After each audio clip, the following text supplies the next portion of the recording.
தூத்துக்குடி தொகுதி திமுக வேட்பாளர் கனிமொழி தனது வாக்கினை பதிவு செய்ய வந்திருக்கிறார். கனிமொழி அவரது தாயாருடன் வாக்குச்சாவடிக்கு வந்திருக்கிறார். இருவரும் தங்களது வாக்குகளை பதிவு செய்வதற்காக வந்திருக்கிறார்கள். கனிமொழி தூத்துக்குடி தொகுதியில் வேட்பாளராக களம் காண்கிறார். அவர் தனது வாக்கினை பதிவு செய்வதற்காக சென்னை மயிலாப்பூர் பகுதியில் இருக்கக்கூடிய வாக்குச்சாவடிக்கு வந்திருக்கிறார்.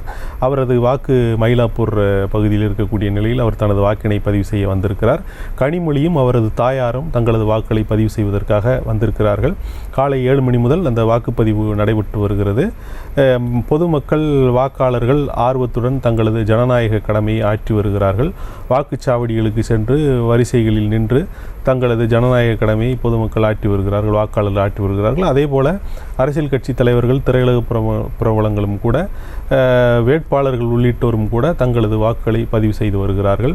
அந்த வகையில் தூத்துக்குடி தொகுதி திமுக வேட்பாளரான கனிமொழி சென்னை மயிலாப்பூர் பகுதியில் தனது வாக்கினை பதிவு செய்ய வந்திருக்கிறார். அவரும் அவரது தாயாரும் தங்களது வாக்குகளை பதிவு செய்ய வந்திருக்கிறார்கள்.